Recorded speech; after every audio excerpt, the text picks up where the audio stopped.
Sim, diz a palavra do Senhor. Pela fé, igualmente, Isaque abençoou Jacó e Esaú a respeito das coisas que ainda estavam por vir. Pela fé, Jacó, quando estava para morrer, abençoou cada um dos filhos de José e, apoiado sobre a extremidade de seu bordão, adorou a Deus.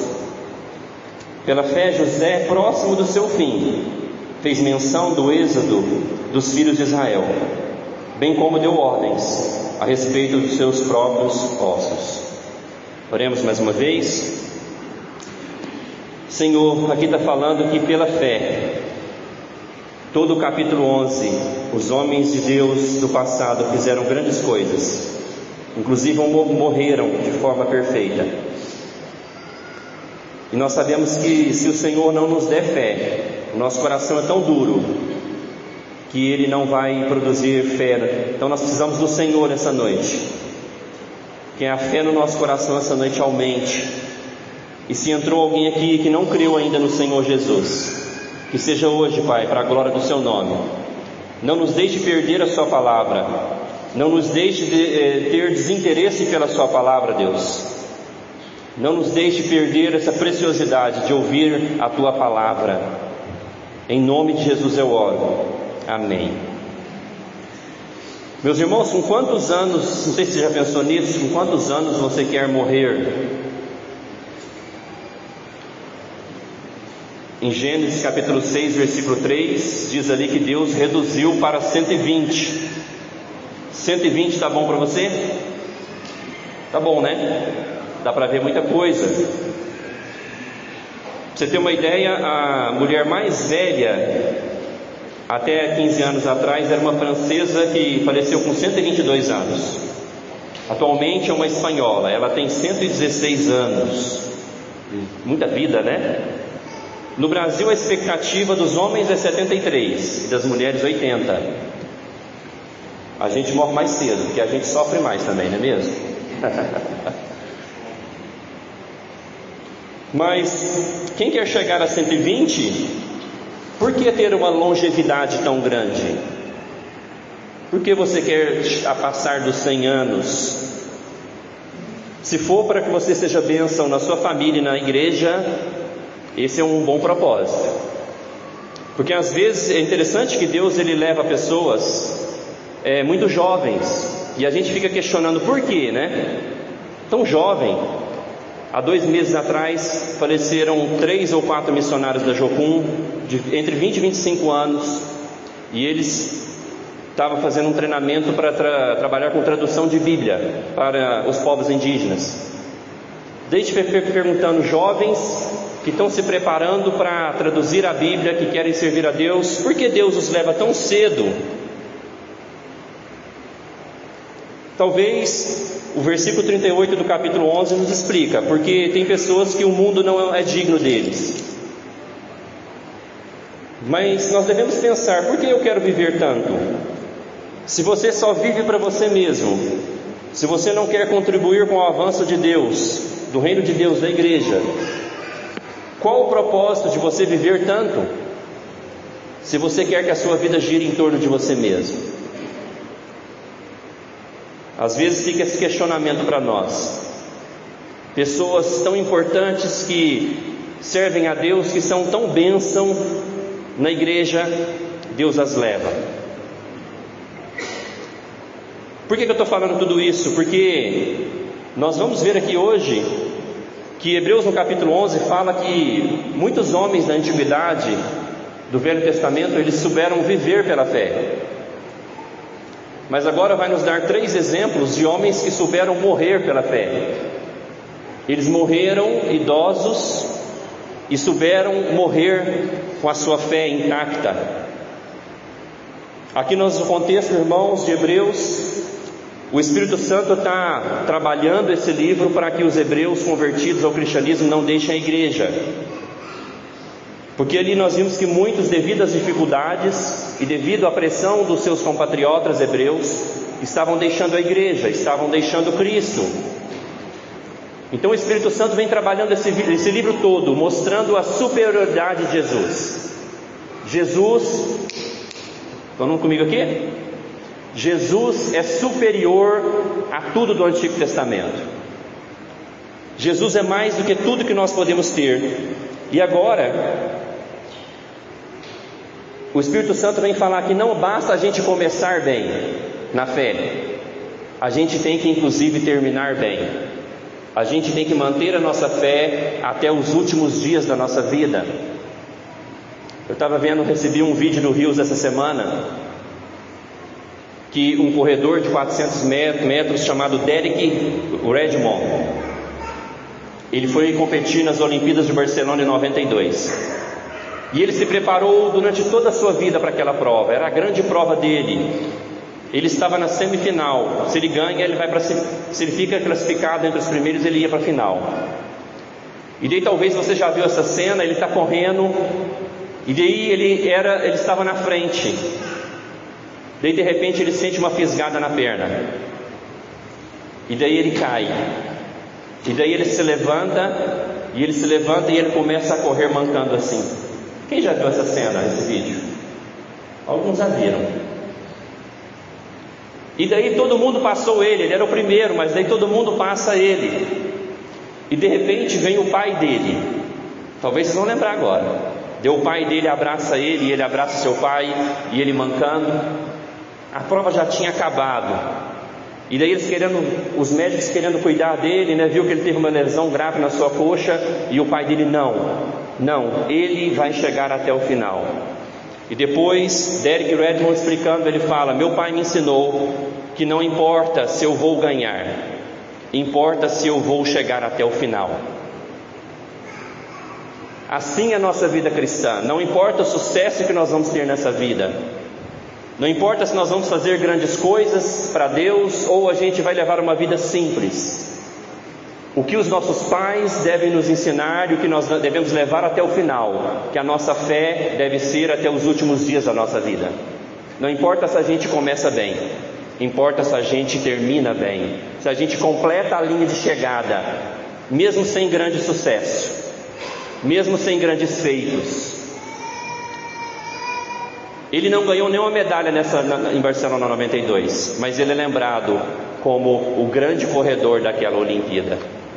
Pesquisa na internet depois Derek Redmond.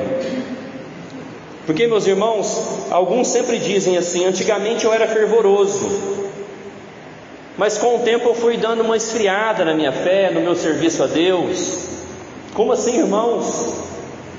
A nossa fé, o nosso serviço a Deus, o nosso amor a Deus deve ser crescente. Nós devemos sempre crescer à medida que nós conhecemos o nosso Salvador, as maravilhas dele, quem ele é. O nosso amor, a nossa fé deve ser crescente. Nós não podemos parar antes de chegar na linha final. Qual que é a linha final para nós? O dia da nossa morte. Nós não podemos parar de correr até o último dia, mesmo que a gente chegue lá mancando. Todo mundo já passou, mesmo que a gente esteja apoiado em alguém, nós temos que correr até a linha de chegada, e a linha de chegada é até o dia da nossa morte. Seja com 120 anos, porque, meus irmãos, a nossa fé tem que ser crescente. Nós estamos estudando Hebreus no capítulo 11, e aqui vem nos ensinar que a verdadeira fé é sinônimo de obediência. A verdadeira fé é agir de acordo com a revelação de Deus. Nós vimos homens aqui em Hebreus 11 que agiram pela fé. Por exemplo, nós estudamos aqui Abel, que ofereceu um sacrifício perfeito a Deus por causa da sua fé. Nós vimos Enoque, que foi trasladado porque a sua fé agradava a Deus, ele andava com Deus. Depois nós vimos Noé, que pela sua fé obedeceu a Deus, construiu uma arca. Ou seja, fé é sinônimo de obediência. Fé é sinônimo de receber uma revelação de Deus e andar de acordo com aquilo que Deus nos revela. Aquilo que Deus nos revela hoje está na palavra de Deus. Nós vamos comemorar dia 31 agora, 506 anos da Reforma Protestante. E um dos grandes marcos da Reforma Protestante foi sola Escritura. que significa somente a Escritura. Tudo que Deus quer nos falar, tudo que Deus quer revelar para nós está na Escritura. O cânon foi fechado, a Bíblia é a revelação final de Deus, é a vontade de Deus para nós. Então fé é caminhar em obediência naquilo que Deus nos revela na sua palavra. E Hebreus 11 vem nos mostrar homens que caminharam assim. Para você ter uma ideia, a palavra pela fé, ela acontece 15 vezes no capítulo 11 de Hebreus. 15 vezes vai falar, pela fé, pela fé. Pela fé nós vimos, como eu falei, Abel, Enoque, nós vimos Noé, nós vimos semana passada Abraão, que pela fé obedeceu a Deus e viveu como peregrino nessa terra, como um estrangeiro, pela fé. São essas atitudes que nós vimos de homens que creram na revelação de Deus, caminharam de acordo com o que Deus disse a eles. Então hoje, basicamente nesses 3 versículos, o que Deus vai falar para nós é: eu preciso morrer pela fé. Repito, eu preciso morrer pela fé. Quando eu falo isso, eu quero dizer 2 coisas. Primeiro, que a fé não é uma pessoa. A fé é aquilo que me liga à pessoa de Cristo. Então quando eu falo morrer pela fé, eu estou falando, eu devo morrer por Cristo. E eu quero dizer 2 coisas com isso. Primeiro é manter a minha fé em Cristo, como eu falei, até o final, até a linha de chegada, até o dia da nossa morte. E segundo, eu quero dizer que viver, morrer pela fé, morrer por Cristo é também dar a minha vida para serviço a Ele, dar a minha vida para servi-lo. E se eu fizer isso, eu vou deixar um legado de fé, que é o nosso tema de hoje. Aqui nós vimos, irmãos, a semana passada, que a peregrinação de Abraão deu certo. Acompanhe comigo o versículo 8 e 9 de Hebreus 11. Pela fé, Abraão, quando chamado, obedeceu, a fim de ir para um lugar que devia receber como herança, e partiu sem saber para onde ia. Pela fé peregrinou na terra da promessa, como terra alheia, habitando em tendas com Isaque e Jacó, herdeiros com ele da mesma promessa. A gente vê aqui que Abraão, ele não recebeu as promessas, ele morreu na fé. Versículo 13 fala isso: todos esses morreram na fé, mas não obtiveram as promessas. Mas a gente vê aqui agora que a vida de Abraão deu o resultado que Deus esperava. Porque vai dizer, meus irmãos, que agora o filho e o neto dele, seu filho Isaque e seu neto Jacó, nós vemos aqui que eles são crentes no Senhor Jesus, mesmo sem Jesus ter vindo naquele tempo deles. Nós vimos que Abraão, ele deixou um legado de fé para o seu filho Isaque e para o seu neto Jacó. Porque vai dizer que quando ele estava peregrinando nas tendas, o seu filho e o seu neto peregrinavam com ele. Então Abraão, ele ensinou a fé no Deus verdadeiro para o seu filho e para o seu neto. Tanto que agora os versículos que nós lemos, em 20 a 22, vem dar o exemplo que eles herdaram a fé do seu pai Abraão. Abraão deixou um legado para eles. Quando Abraão obedeceu a Deus, quando Abraão peregrinou, o seu filho e o seu neto viram a obediência e viram a vida do seu pai. Jacó viu a vida de obediência do seu avô. Eles viram que Abraão peregrinava nessa terra como alguém estrangeiro, como um peregrino. Então agora nós vemos que o filho de Abraão e o seu neto eram crentes. Eles também morrem pela fé. Nós vemos aqui que teve uma transmissão da palavra de Deus. Pai Abraão ensinou seu filho e ensinou seu neto. Houve uma transição geracional da palavra de Deus.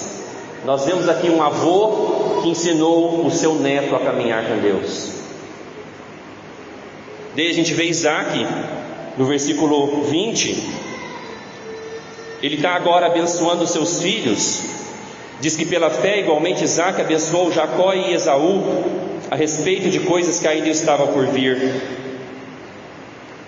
No final da sua vida, nós vemos aqui Isaac, pela fé, abençoando os seus filhos, com a mesma fé que ele recebeu do seu pai. Veja, meus irmãos, que pela fé ele está abençoando o futuro dos seus filhos.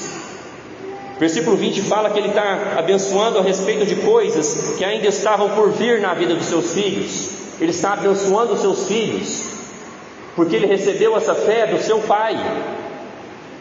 Vocês estão percebendo uma transmissão geracional de fé? Pai para filho, e agora netos recebendo a bênção, a mesma fé do avô. Essa transmissão, meus irmãos, esse é o maior legado de um homem: ensinar os nossos filhos a amarem a Deus. O maior legado de um homem é um legado de fé. O maior legado é que os nossos netos possam amar a Deus mais do que nós mesmos. Mas para isso, meus irmãos, trazê-los à igreja não é o suficiente. Isso é apenas o básico. Trazer os meninos para a igreja no domingo é básico. A gente vê que eles aprenderam a fé do seu pai quando ele estava peregrinando nas tendas. Ou seja, vendo a vida do seu pai, Isaac aprendeu a amar a Deus com seu pai. Jacó, vendo a vida do seu avô, aprendeu a amar a Deus, porque eles moravam em tendas. Então, meus irmãos, ensinar os nossos filhos e os nossos netos na nossa tenda é mais importante do que trazê-los à igreja. Viver a palavra, viver aquilo que nós ensinamos. Veja que a vida de Abraão era a vida de um peregrino. Diz que ele almejava por uma pátria superior. Então, o seu filho e o seu neto viam a sua vida, via como ele amava a Deus, viam como ele vivia as coisas da vida. Ou seja, a forma que a gente vive mostra para os nossos filhos e netos aquilo que nós amamos. As nossas prioridades mostram para ele aquilo que é importante para nós. Aquilo que nós amamos, nós transmitimos para os nossos filhos. Por exemplo, os meus filhos se tornaram torcedores do Atlético automaticamente. Não precisou de eu sentar com eles e falar: olha, vocês têm que torcer para o Galo. Automaticamente eles aprenderam isso. Por quê? Porque eles veem o seu pai lá na quarta-feira, hoje tem jogo do Atlético. Eles veem eu dando uma camisa para eles com 1 ano de idade. Eles veem quando eu ia no Mineirão levar eles para... Eles aprenderam sem eu ensiná-los. O que eu estou querendo dizer com isso? Aquilo que é prioridade para nós, aquilo que nós amamos, os nossos filhos e netos vão aprender a amar. E se nós amamos a Deus, automaticamente nós deixamos um legado de fé para eles. Porque, meus irmãos, aonde nós investimos mostra o que nós amamos. Aonde nós gastamos o nosso tempo, o nosso dinheiro, os nossos esforços, mostram aonde está o nosso coração. E os nossos filhos e netos que convivem conosco sabem aquilo que está no nosso coração. Eles veem aquilo que nós amamos. Então, trazê-los para a igreja, se eu não amo a igreja, não vai adiantar muito. Falar para eles sobre Deus, se eu não amo a Deus e a palavra de Deus, não vai adiantar muito. Porque aqui nós vemos que eles aprenderam nas tendas com Abraão. Viram que ele andava como um peregrino. Viram que ele amava a pátria superior. O Kaique, ele faz perguntas muito difíceis para mim. Às vezes teológicas e às vezes sobre a vida. Quando nós estávamos mudando para Uberlândia o ano passado, nós ficamos na outra cidade, na outra igreja, 4 anos. E ele já tinha os seus amiguinhos lá. Ele já estava adaptado à escola lá, ele já estava adaptado com as terapias que ele tem que fazer lá. Ele: pai, por que nós vamos sair daqui? Gente, o que eu vou falar para esse menino? Por que, pai? Eu lembrei do apóstolo Paulo. Eu falei: filho, nós vamos sair daqui porque nós somos escravos de Cristo, e Cristo quer que a gente saia daqui. Ele pegou e assustou e falou: eu só espero que Jesus então não nos mande de novo tão rápido para um lugar e nem para um lugar mais longe. Então aquilo que nós dizemos e aquilo que nós vivemos, nós estamos ensinando às outras gerações. Porque vai dizer, meus irmãos, que aqui Isaac, ele tinha tanta fé, versículo 20, que ele fala a respeito do futuro. Ele abençoa profeticamente Jacó. Não sei se você conhece a história em Gênesis. Ele abençoa profeticamente Jacó com bênçãos para ele, bênçãos de acordo com a palavra de Deus. Ele não abençoa Esaú da mesma maneira, porque Esaú, ele já escolheu não servir a Deus. E naquela época, meus irmãos, essas bênçãos proféticas que o pai dava para os seus filhos e netos era muito importante. Tinha 2 momentos da vida onde os pais davam bênçãos profeticamente para os filhos. Primeiro era na circuncisão. Com 8 dias de nascido, o pai trazia o menino para ser circuncidado, e o menino ali recebia bênçãos proféticas do seu pai. Mas era comum naquela época, antes da sua morte, quando o pai via que ia morrer, ele chamava os filhos e ele dava bênçãos proféticas para os seus filhos, abençoando o futuro dos seus filhos pela fé.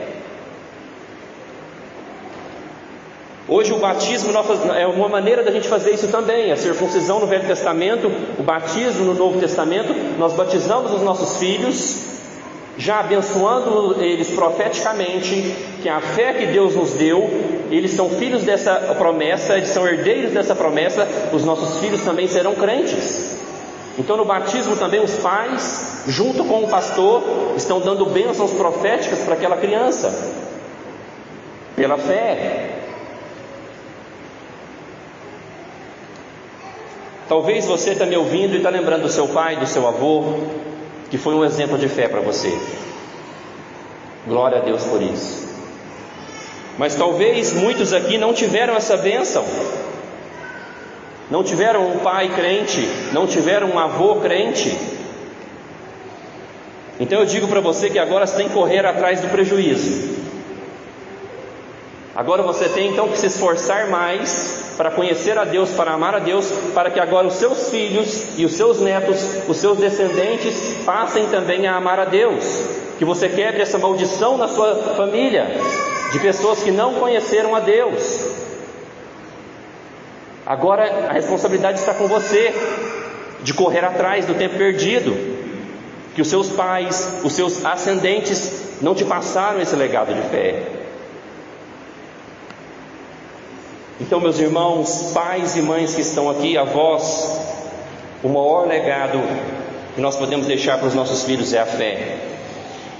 Ensiná-los a amar a Deus, ensiná-los a amar a palavra de Deus. Então faça assim, ore, impunha as mãos sobre ele.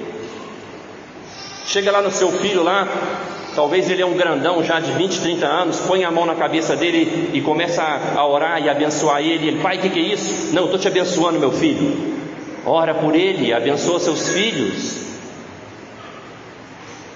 Pela fé, abençoe o futuro dele, assim como nós estamos vendo aqui Isaac fazendo com Jacó e Esaú.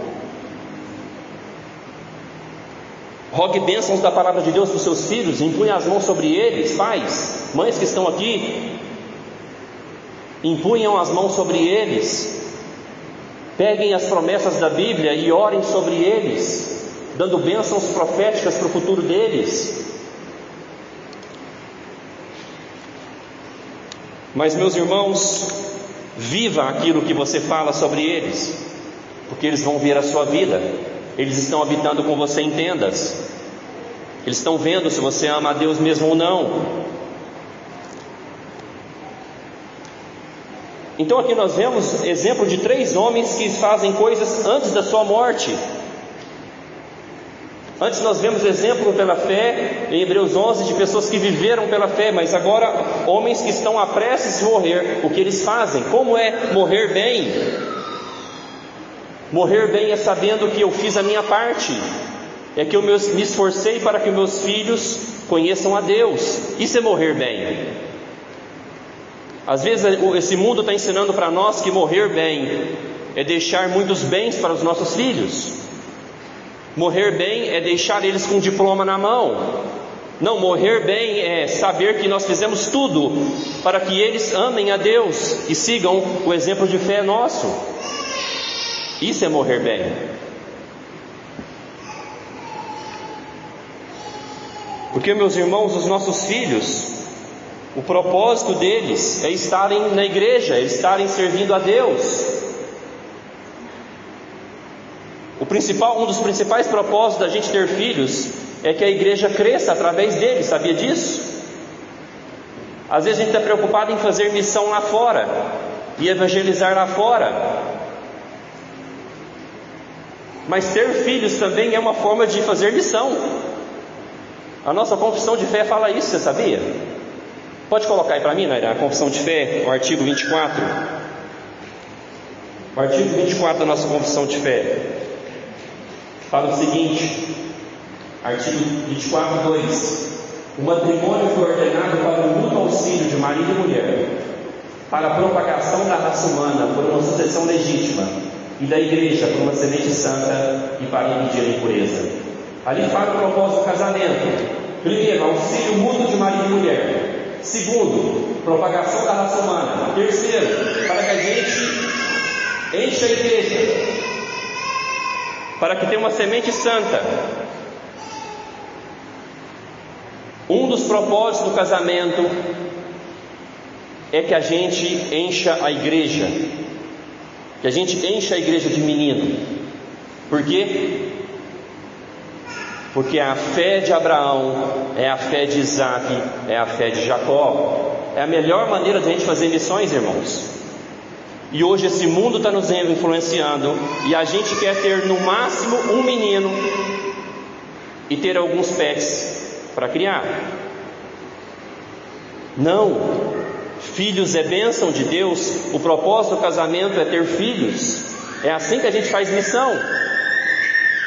A gente também tem que alcançar lá fora, mas a nossa confissão de fé baseada na Bíblia diz que uma das maneiras de encher a igreja é tendo menino. Vamos encher mais esse menino no ano que vem? Estou tentando convencer os casais aqui, tá? Meus irmãos, vamos para Jacó então. Versículo 21 agora fala de Jacó, que pela fé Jacó, quando estava para morrer, abençoou cada um dos seus filhos, dos filhos de José, e apoiado sobre a extremidade do seu bordão, adorou a Deus. Aqui nós vemos a mesma coisa, mas agora é interessante que diz agora que Jacó, ele estava para morrer. Diz que agora ele abençoa cada um dos filhos de José. Ele abençoa agora os seus netos. Agora, antes de morrer, Jacó agora ele profere bênçãos proféticas sobre os seus netos. Eu achei interessante que diz que ele estava apoiado no seu bordão. Apoiado no bordão seria, meus irmãos, ele estava de bengalinha. Ele estava de bengalinha, fazendo o quê?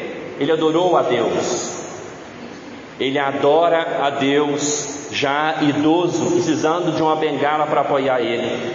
E ele está abençoando agora os seus netos, profeticamente, passando a fé para os seus netos. Por isso que nós vemos como é importante ter um avô crente. Quem aqui teve um avô crente? Poucos, né? Boa, né? Quem é avó crente? Boa. Irmãos, vê que interessante que o avô também tem uma autoridade espiritual sobre os seus netos. O pai tem autoridade espiritual, a mãe tem autoridade espiritual, mas a avós também tem autoridade espiritual. E aqui ele está abençoando os filhos de José. E veja, meus irmãos, ele está no final da vida adorando a Deus, num bordão, numa bengalinha. Ah, meus irmãos, como os idosos são importantes na igreja. Como os idosos, eles são o nosso exemplo. Eles têm autoridade, eles têm conhecimento para nos ensinar. Alguns aqui são crentes já há 50 anos. Alguns aqui têm 40 anos de casados. Como os idosos são importantes na igreja. E aqui a gente vê Jacó velhinho com a sua bengalinha, adorando a Deus e abençoando os seus netos. Paulo orienta o jovem pastor Timóteo, em 1 Timóteo capítulo 5, versículo 1 e 2, que eles são os pais e mães da igreja. Olha 1 Timóteo capítulo 5, 1 e 2. Apenas ouça ou veja aqui na projeção. Não repreenda um homem mais velho, pelo contrário, exorte-o como pai, como você faria com o seu pai. Trate os mais jovens como irmãos, as mulheres mais velhas como mães, e as mais jovens como irmãs, com toda a pureza. O apóstolo Paulo fala para Timóteo, quando você for exortar os idosos na igreja, exorte-os como fossem seus pais e suas mães. Como os idosos são importantes para nos ensinar a amar a Deus. Quanta coisa eles têm para nos ensinar, não é verdade? Paulo, falando para Tito, fala para as mulheres mais velhas ensinarem as mais novas a cuidarem do marido, a cuidarem da casa. Quando a gente é ordenado pastor, eles dão um título de reverendo para nós. Eu acho que a gente tinha que dar esse título para os idosos na igreja. Reverendo, reverenda, porque eles são exemplo de fé para nós. Eles caminharam já 50, 60 anos servindo ao Senhor.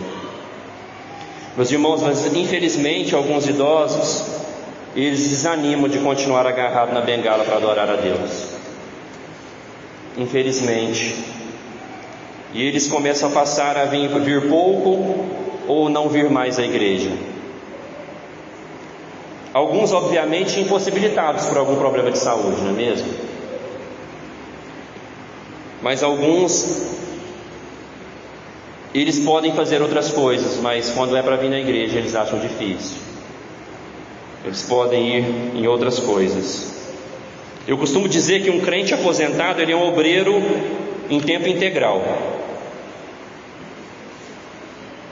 Um crente aposentado, ele devia se tornar um obreiro em tempo integral, ensinando os mais novos na igreja a servirem a Deus.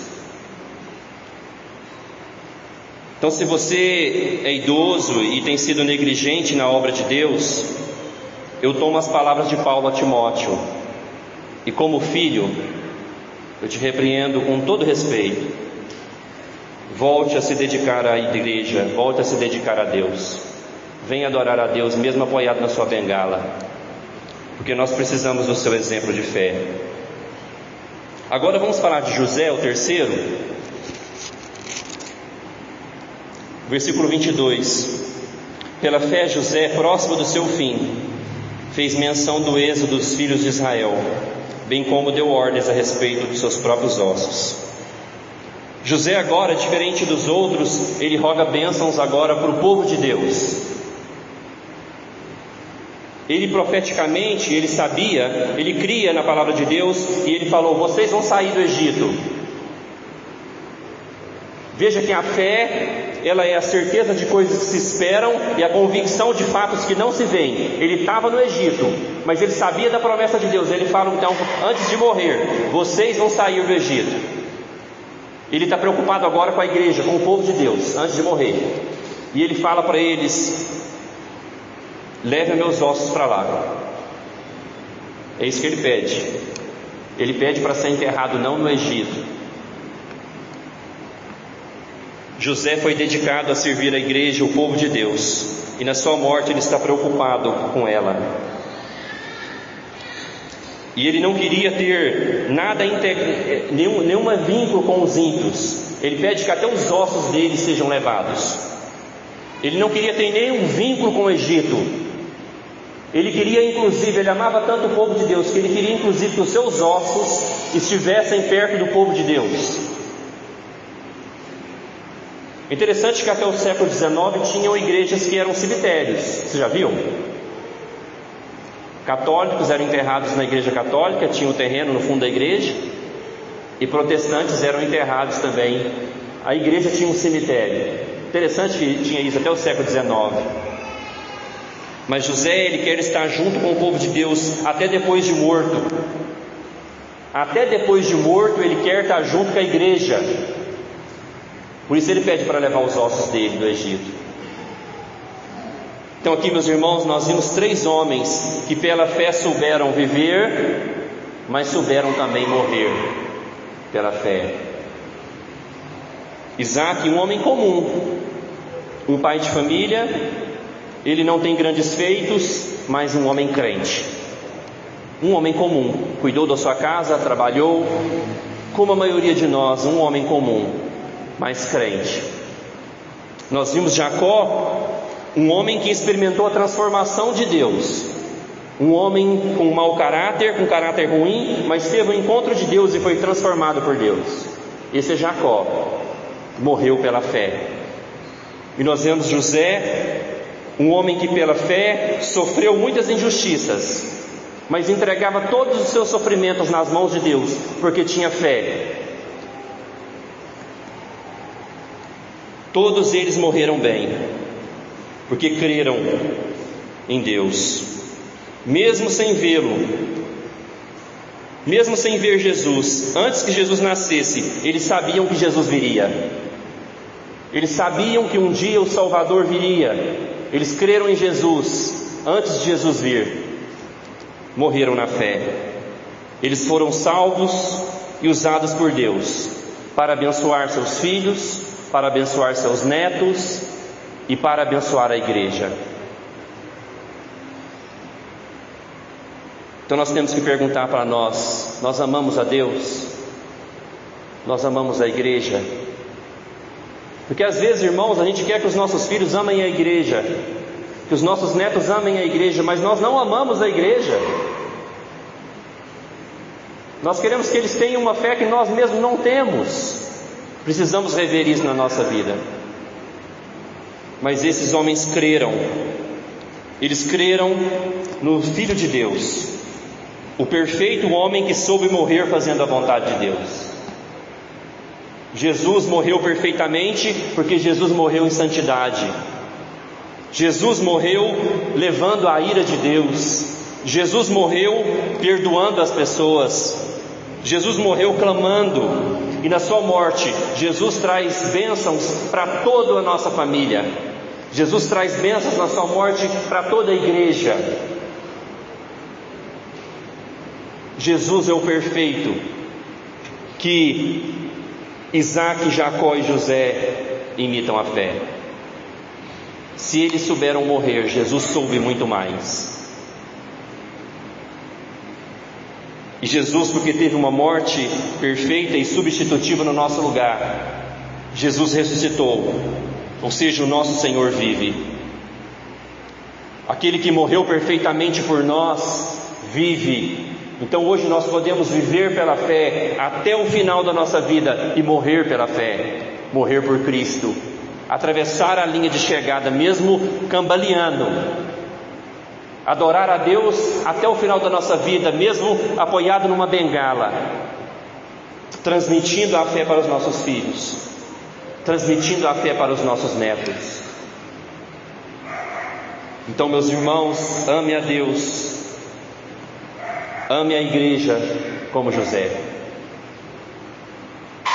Viva e morra pela fé, ou melhor, viva e morra por Cristo, que é o alvo da nossa fé.